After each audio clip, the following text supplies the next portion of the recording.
Um outro pilar da Reforma Protestante foi o princípio de que a salvação é através de Cristo, mas não simplesmente através de Cristo, e sim apenas através de Cristo.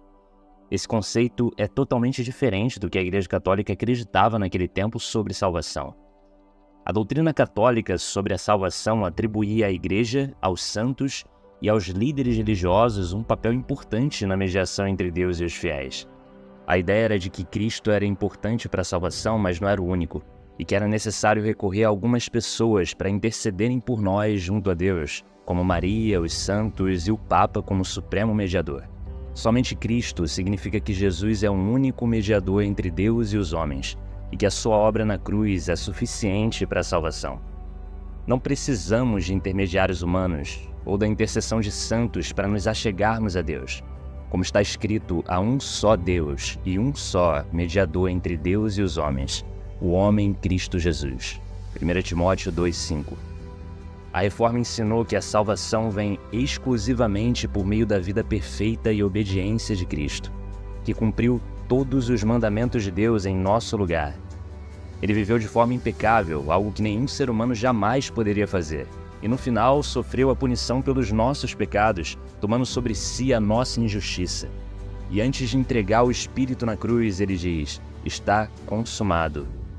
E assim a obra de salvação de Deus estava terminada. Por isso Deus lhe deu um nome que está acima de todo nome. E não há salvação em nenhum outro, porque debaixo do céu não existe nenhum outro nome dado entre os homens pelo qual importa que sejamos salvos. Filipenses 2,9 e Atos 4,12. Isso fica ainda mais evidente quando Jesus diz: eu sou o caminho, a verdade e a vida, e ninguém vem ao Pai a não ser por mim. João 14,6.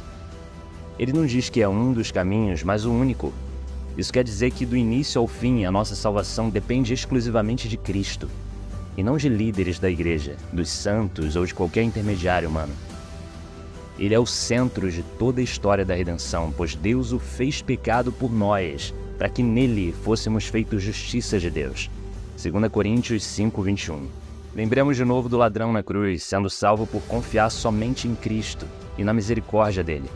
Lucas 23,42.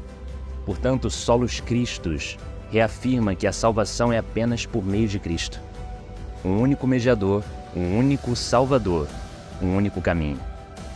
Todo o restante, sejam líderes religiosos, santos e até mesmo anjos, são incapazes de salvar, porque do início ao fim a obra de salvação é de Cristo e somente dele.